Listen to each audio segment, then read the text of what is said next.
Today we are going to study the sermon titled God's Commandments and the Way of Salvation. Through the teachings of the Bible, let us realize how precious God's commandments are.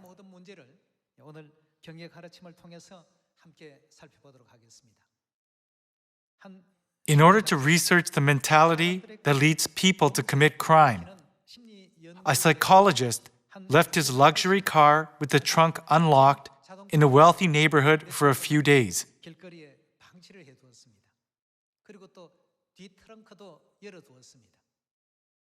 Several days passed, but nothing happened to the car. Since it was a wealthy neighborhood, the car did not tempt people to commit crime, even though it was a very expensive car. The psychologist then smashed one of the windows. Something strange began to happen in that wealthy neighborhood after the window was smashed.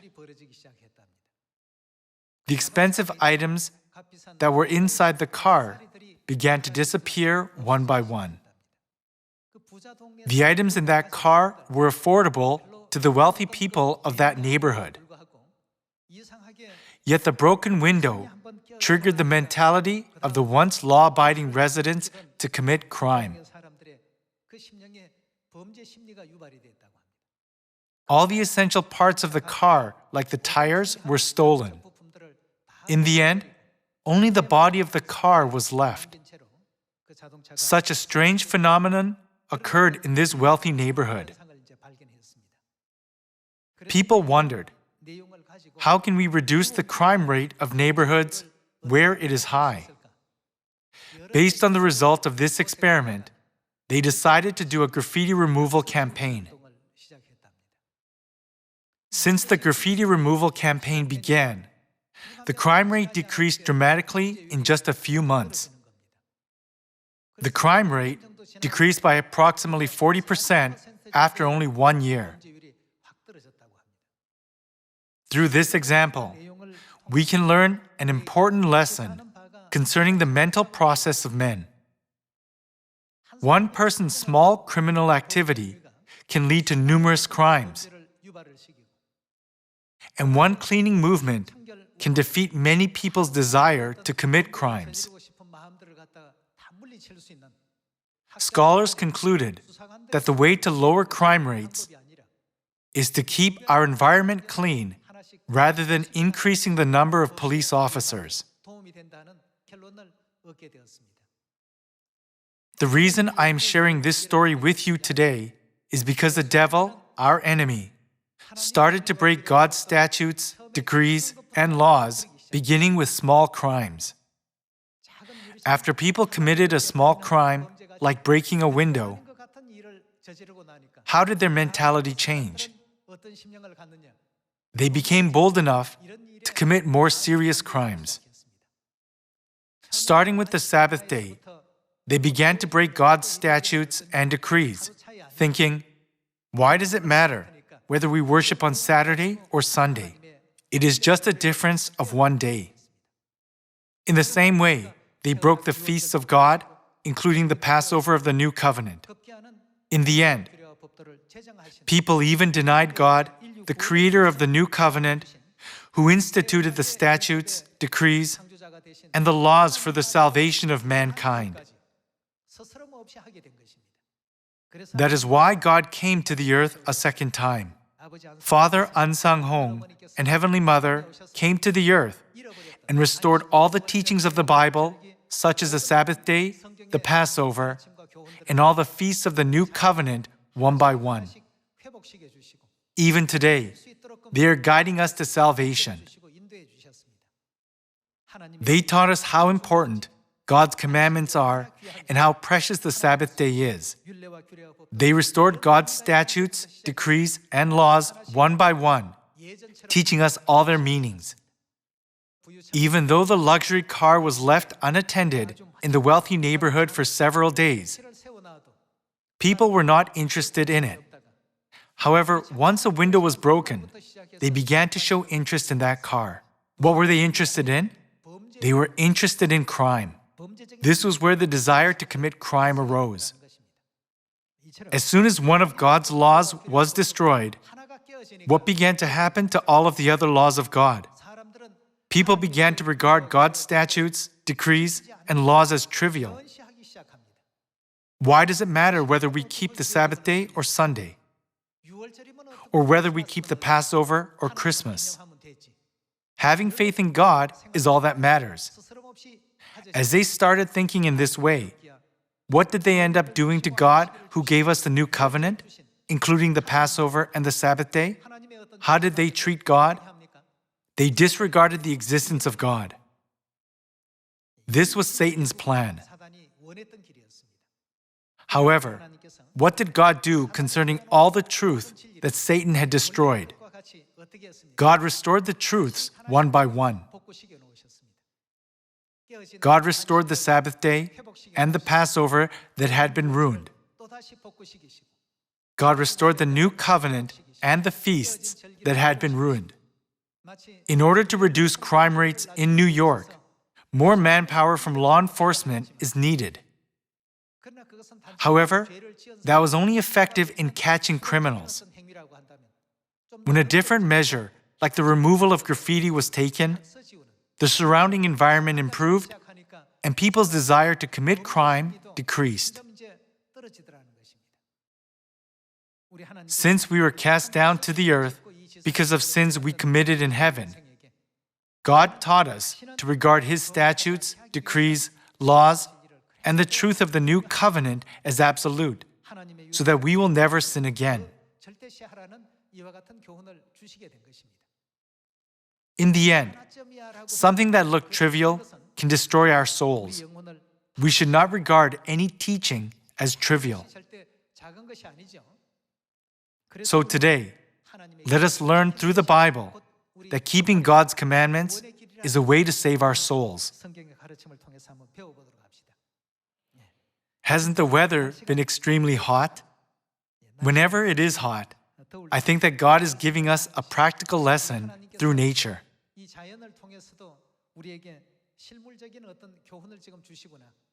It has been so hot that it went over 50 degrees Celsius in some European countries. Now the climate changes taking place are record-breaking. This scorching weather makes me think, living in this hot weather is tormenting. So how much more painful it will be if we have to live forever in a place hotter than those countries. In Luke chapter 16, the rich man asked God, who is represented as Abraham, "Please send Lazarus to dip the tip of his finger in water and cool my tongue." Everyone, can we cool down when water from the tip of a finger touches our tongue? However, hell, which is everlasting, is a place where souls are desperate for even a small drop of water. How precious is the truth of the new covenant that we are preaching now. We must not keep the Sabbath day and the Passover habitually, just because they are written in the Bible. Instead, we must regard them as precious.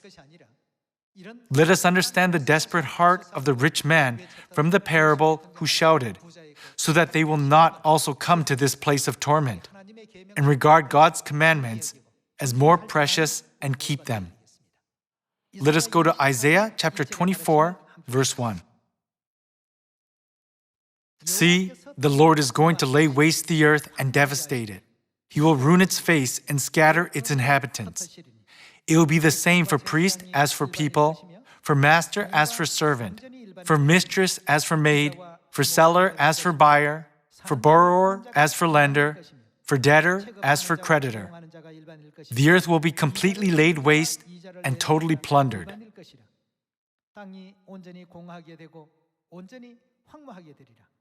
This earth will be completely laid waste and totally plundered. The Lord has spoken this word. The earth dries up and withers. The world languishes and withers. The exalted of the earth languish. The earth is defiled by its people. They have disobeyed the laws, violated the statutes, and broken the everlasting covenant. Verse 6. Therefore a curse consumes the earth. Its people must bear their guilt. Therefore earth's inhabitants are burned up, and very few are left. What was the reason that all these things were happening? It was because people disobeyed the laws, violated the statutes, and did not keep the everlasting covenant.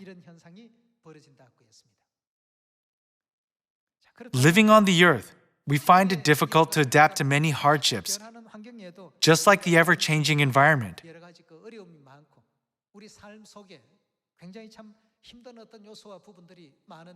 Then, what will happen if we cannot enter the everlasting kingdom of heaven?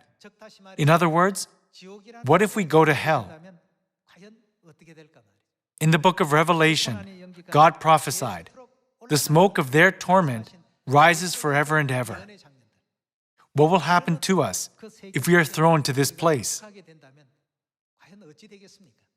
Mercifully, Heavenly Father and Heavenly Mother came to the earth to save us from the clutches of hell by preaching the new covenant and teaching us the truth. They have been leading all mankind to the way of salvation.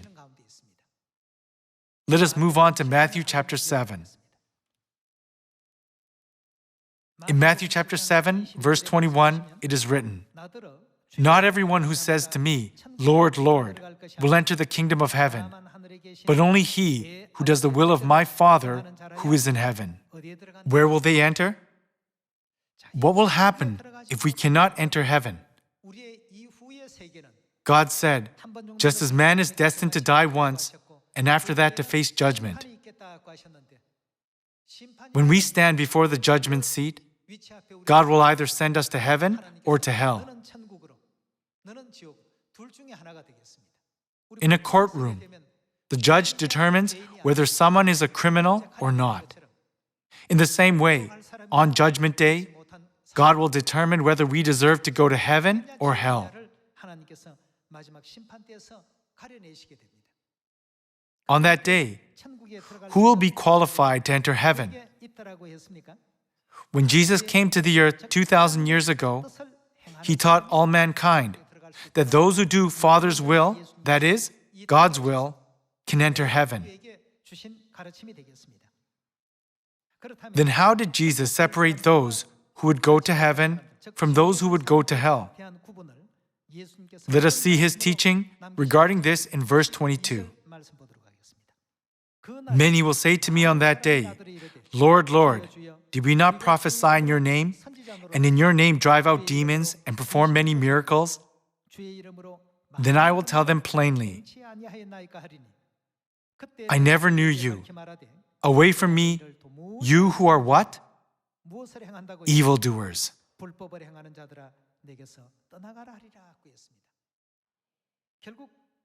Therefore, those who do Father's will can enter heaven, and those who don't receive the judgment of eternal hell. Who are the people who will receive the judgment of eternal hell? They are those who practice lawlessness. They are those who do not keep God's statutes, decrees, laws, and covenant.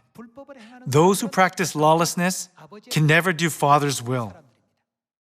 Those who practice lawlessness belong to the group of people who do not do God's will. The place where these people will go is the punishment of everlasting fire. We teach people that we will go to hell if we fail to keep God's teachings, and that we must obey God's will in order to go to heaven.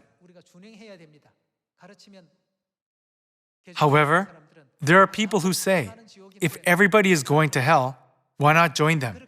Though they speak that, they cannot endure this heat. People are distressed with the temperature on the earth, saying, it's too hot. However, they also say, I don't mind going to hell, since everyone else is going there. How ignorant is this comment? We must try our best to obey God's will. Jesus taught us the importance of obeying God's laws in the New Testament times, and the prophets also gave the same teaching throughout the 66 books of the Bible. Let us go to Jeremiah chapter 11 and see the outcome of those who violated God's statutes, decrees, and laws. In chapter 11, verse 1, it is written, This is the word that came to Jeremiah from the Lord. Listen to the terms of this covenant and tell them to the people of Judah and to those who live in Jerusalem. Tell them that this is what the Lord, the God of Israel, says. Cursed is the man who does not obey the terms of this covenant. What will he receive? It says he will be cursed. On the day of judgment, if they are cursed, will they be sent to heaven or to hell? They won't be able to avoid going to hell. Who said this? Didn't Jeremiah convey this message saying, "This is what the God of Israel says"? God tells us that those who do not obey and follow the terms of this covenant will be cursed. Let us continue with verse 4. The terms I commanded your forefathers when I brought them out of Egypt, out of the iron smelting furnace.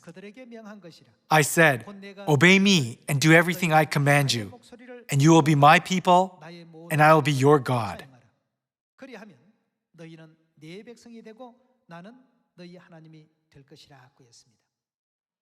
God has promised us that if we obey God and keep His word, He will be our God and we will be His people.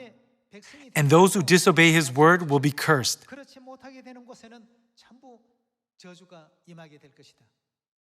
God did not say this to scare us. Since this will surely happen, God informed us of the truth through a prophet. In Jeremiah chapter 16, verse 10, it reads, "When you tell these people all this, and they ask you, 'Why has the Lord decreed such a great disaster against us? What wrong have we done? What sin have we committed against the Lord our God?' Verse 11, "Then say to them, 'It is because your fathers forsook me, declares the Lord, and followed other gods and served and worshipped them. They forsook me and did not keep my..." What did they not keep? Even by this one fact that you are not keeping God's law, I can already see that you are worshiping another God and have betrayed me. The Bible says that God knows all this. You did not keep my law. This is why this great disaster is coming upon you. This is what God explained. Let us see how important God's statutes, decrees, and laws are by looking at His warning given through the prophet Jeremiah. Jeremiah chapter 44, verse 22.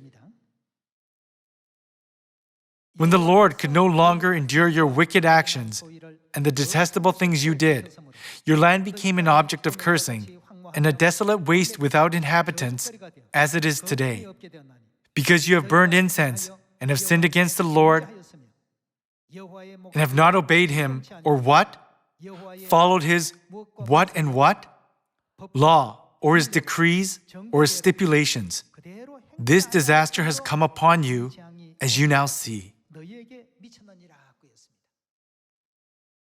Because you have not followed God's law, or His decrees, or His stipulations, this disaster has come upon you. This is what God taught us.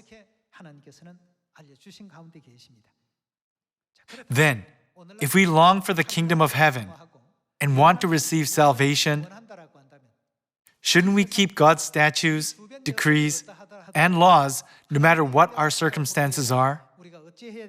We must keep them faithfully. God could put us in a favorable environment to easily keep God's law.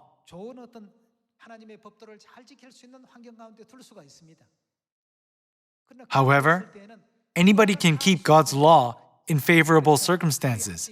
That is why God sometimes puts us in an unfavorable environment. Seeing all the efforts we make to keep God's decrees and laws, even in unfavorable circumstances, God sees our hearts and knows whether we have faith in Him.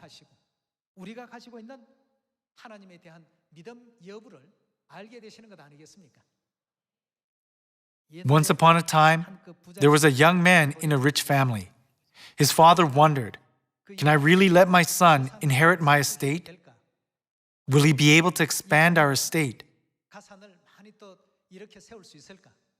With concern, he tested his son, saying to him, "Go out into the streets today, earn money by yourself, and bring it to me." Until this time, the son had only been squandering his parents' wealth. He had never labored for money before.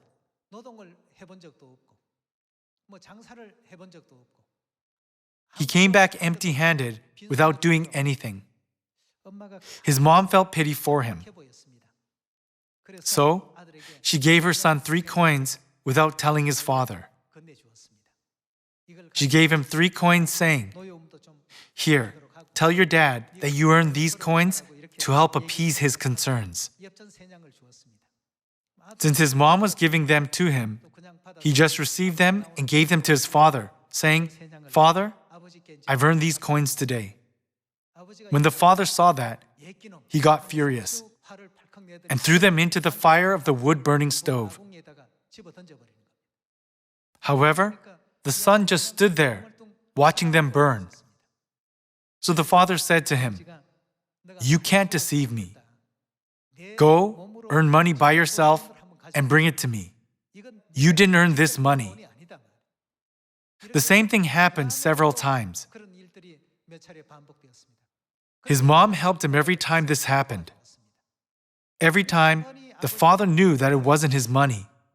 "You didn't earn this money." One day, the son realized that he would have to earn the money himself by working hard, just as his father had wished. So, although he was the son of a rich family, he worked by the sweat of his brow, chopping wood and tending the farm. By doing so, he earned 1 coin. He said, "Look, this time I really worked hard to earn this money." But then his father said, "Hey, are you trying to deceive me again?" And he threw it in the fire. By this, the son was so shocked, he reached into the fire to take the money out. Then he said, "How could you throw my money into the fire after I had to work so hard to earn it?" Saying this, he tried to find the money. Then his father finally said, "Now I know that, indeed, you earned that money by the sweat of your brow." God has commanded us to keep His statutes, decrees, and laws, and places us in all types of environments, sometimes in difficult environments, and sometimes in environments where it is easy to keep them. If God puts everybody in a favorable environment, God cannot see who regards God's statutes, decrees, and laws as valuable. However, when we are put in a difficult environment, God can see who tries to keep them by overcoming the environment. Aren't these people truly those who obey God's statutes, decrees, and laws, knowing how important they are? God uses many ways to look into our hearts.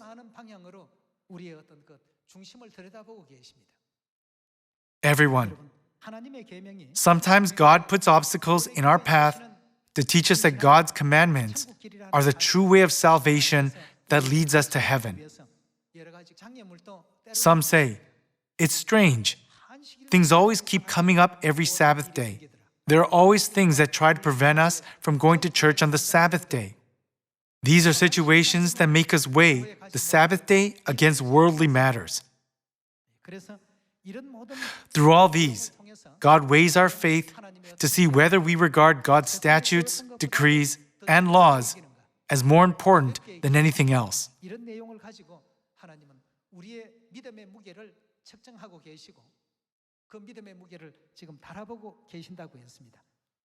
Let us go to Exodus chapter 15, verse 25.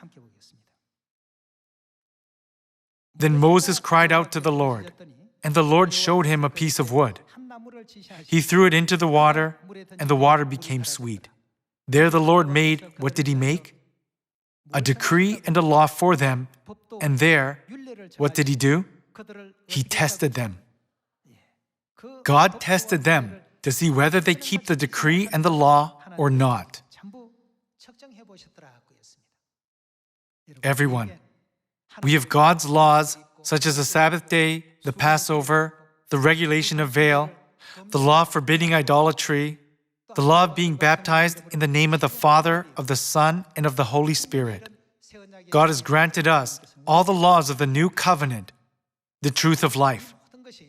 Ultimately, who are all these things for? What did Jesus say when He established the new covenant?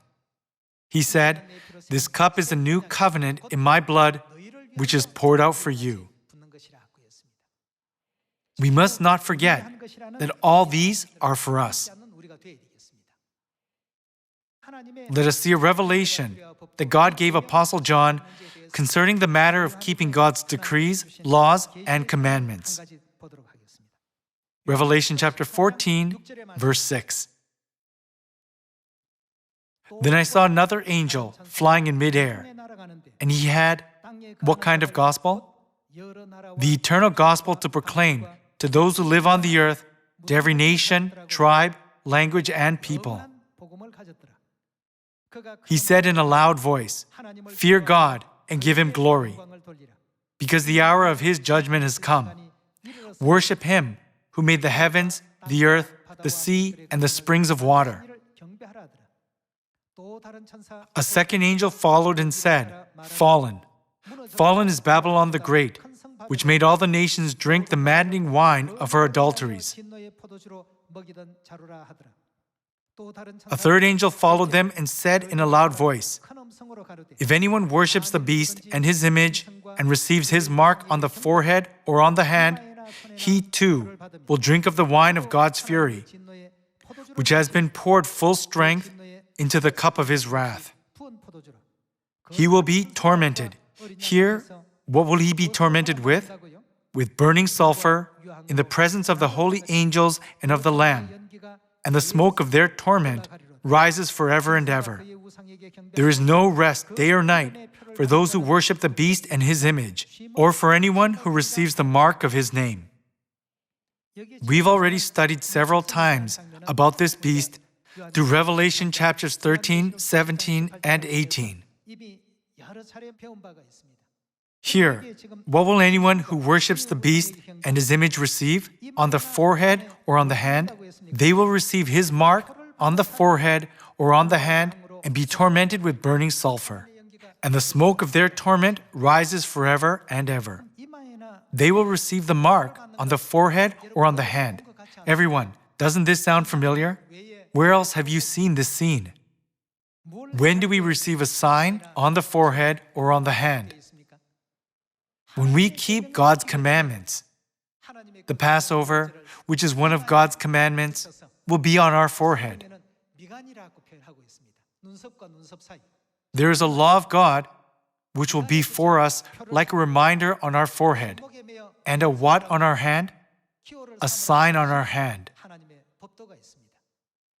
In other words, if we keep God's law, we can receive a sign on our forehead and on our hand.